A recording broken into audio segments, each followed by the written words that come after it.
Hi, welcome back to Recap Rhapsody. Today, I'd like to show you a classic crime melodrama movie, The Letter, released in 1940. The movie follows Leslie Crosbie, a wife of a rubber plantation administrator, shoots a man to death and claims it was self-defense until a blackmailer turns up with incriminating evidence. If you want to watch the full movie, then it's available on HBO Max and can be rented on Google Play, Amazon, Vudu, and iTunes. Warning, spoiler, please consider before viewing. On a moonlit tropical night, the native workers drowse in their hammocks. A shot is heard. The door of a house opens, and a man stumbles out, followed by a woman, who calmly empties her pistol into him, the last few rounds, while standing over his body. She is Leslie Crosbie, the wife of a British rubber plantation manager in Malaya. Her manservant recognizes the dead man as Geoff Hammond, a well-known member of the expatriate community. For your information, Malaya, or British Malaya, is a set of state on the Malay Peninsula and Singapore under the control of the British Empire in the late 19th century. Back to the movie, Leslie tells the servant to send for the new district officer and her husband, Robert, who is loading rubber for shipment. Crosbie returns, delivered by his attorney, a close family friend. Leslie tells the threesome that Hammond tried to make love to me and that she killed him to save her honor. She is placed under arrest, jailed in Singapore, and charged with murder. In spite of her eventual acquittal, seems a foregone conclusion, as the white community not only believes her story, but feels she had acted heroically. Only the attorney, Howard Joyce, harbors suspicion and has from the start.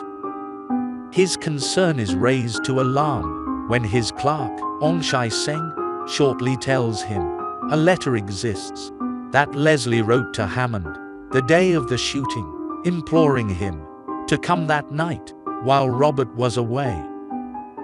Ong tells Joyce that the original is in the possession of Hammond's widow, a Eurasian woman who lives in the Chinese Quarter. He shows Joyce a copy, revealing Leslie's clear culpability in her ex-lover's murder, and conveys that the original is for sale at a staggering price. Joyce then confronts Leslie, who first denies, then breaks down, and confesses to having written it. She then cleverly manipulates him into agreeing to buy it back, at the risk of his integrity, career, and possibly more. Leaving it unspoken, Joyce is clear he's doing so to spare his friend, a thoroughly decent man who accepts and loves Leslie utterly, not she. Needing Robert's consent to buy the letter, Joyce tells him about it, abjectly misrepresenting its content. He also finesses around its price tag, $10,000, which will cost Robert near his last cent. Ong informs Joyce that Hammond's widow demands Leslie come personally to make the payoff, so Joyce arranges for the court to have her released into his custody to regain her health.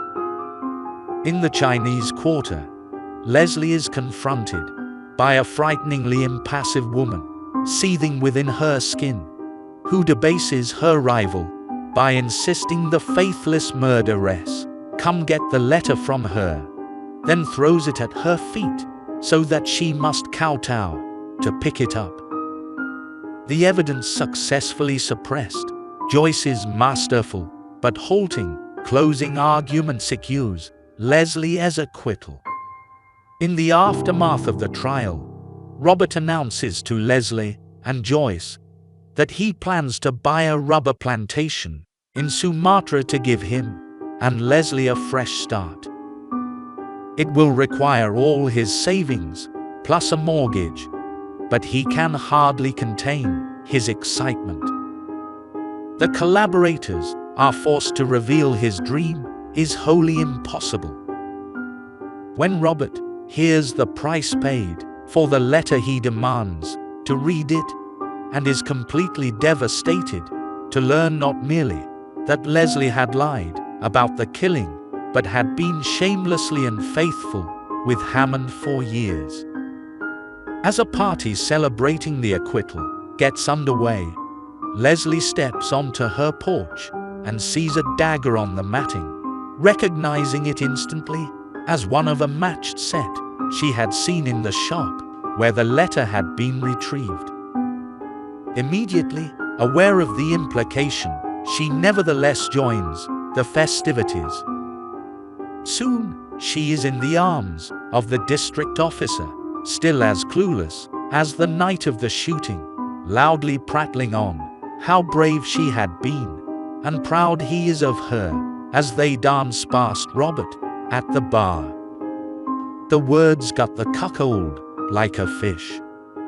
Leslie retreats to her room and tries to lose herself in her lace work, which has always distracted her mind before. Robert blusters his friends with his Sumatran fantasy, but collapses in gin and misery. The lace-making fails, and Leslie is overcome. Robert enters and offers to forgive her if only she can swear her love. She does, and proclaims she will do all in her power to make him happy. But when he presses a kiss, the bitter truth overwhelms her. Renouncing him, she exclaims, "With all my heart, I still love the man I killed." Robert rushes from the room. Leslie looks for the dagger, but it is gone. She recognizes the inevitability of her fate and ghosts down the garden path toward it. Outside the gate, she comes face to face with the cobra-eyed widow. Though she would not have struggled, Leslie is grabbed from behind and held by her own manservant, while a dagger takes its revenge.